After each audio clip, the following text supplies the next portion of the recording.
Hi guys, good morning, and this is Uncle Richards. Welcome to my new video. And yun, kakatapos na maligo, mag-ayos and everything. So it's time for breakfast. Itatry na natin yung ginawa nating overnight oats. Ito siya. Malamig. Guys, bubuksan na po natin yung ginawa nating overnight oats at titikman natin kung anong lasa. Oh my god, it's so laglag pa nga. And ayan guys, kung makikita ninyo, hindi pa na-mix yung almonds, raisins, and banana. So gagawin natin, ang lamig! So ayan, ilalagay natin siya sa saucer. Ayan, i-mix lang siya natin together with nakaka-excite siyang kainin, alam niyo ba yun? Kasi, wow!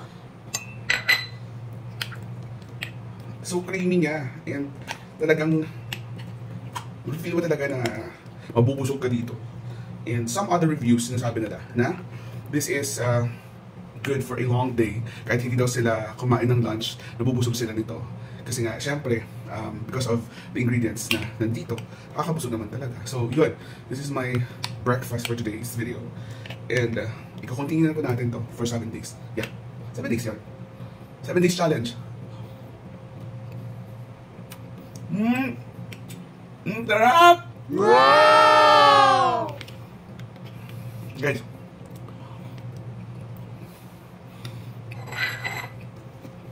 grabe.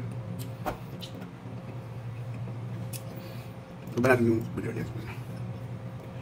Yung taste niya guys, mas naging masarap siya kasi nga meron siyang added na raisins, almonds, and all. So parang like, mix up na yung lahat. And unexpected yung taste niya kasi nga I thought na bare lang siya, na parang it's usual din ganyan na oats and all, pero it is really different na taste yung ibibigay niya sa inyo. Parang siyang ice cream. Char! Ice cream. Hindi, masarap na siya. Nga. Nakakabusog talaga to.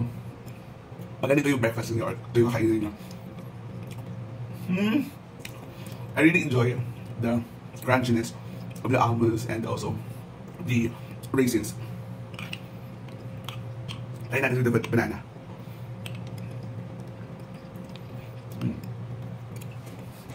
Must try guys, promise. You have to try this. Sobrang sarap niya, promise. Ginawa ko, that's my own ingredients na mix up ko lang. So, wala lang, gawa lang ako ng own ingredients ko. So, ito yung resulta. And it's so yummy, promise. I can share this with my friends and family.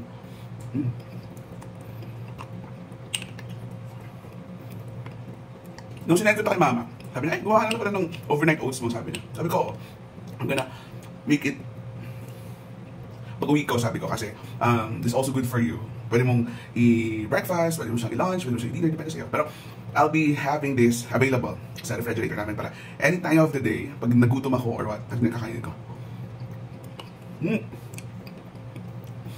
Usually sa akin kasi, pag oats yung kinakain ko, parang there's an umay factor, pero eto, hindi, walang umay. Parang like, gusto ko pa siyang kainin ng marami, ganyan.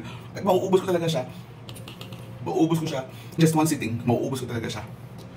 So, grabe. Sarap pala. Sobrang sarap. Iba yung taste niya, promise.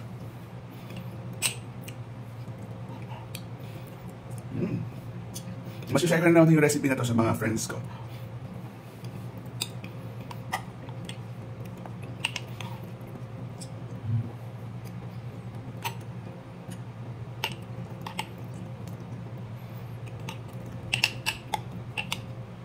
So guys, what are you waiting for? Gumawa din kayo lang sa inyong overnight oats in your own version, and your own recipe, in your own ingredients. Kayo na po bahala kung ano yung gusto ninyong gawin sa overnight oats ninyo. Pero grabe, sobrang sarap, promise. Nakakain. Siguro, if I rate this from 1 to 10, kung pwede 11. 1 to 10 nga lang, 11? Ay, hindi. Alam, 1 to 10, 10. Yeah. Sobrang sarap, promise. So try this guys, and do not forget to like this video. And also share it to your friends, family, and your ex. Hindi, ganun. So, this is unhealthy food, not for me, for you, for everybody. Maraming salamat for watching this video, and see you on my next food adventure. This is Uncle Richards. I love ya.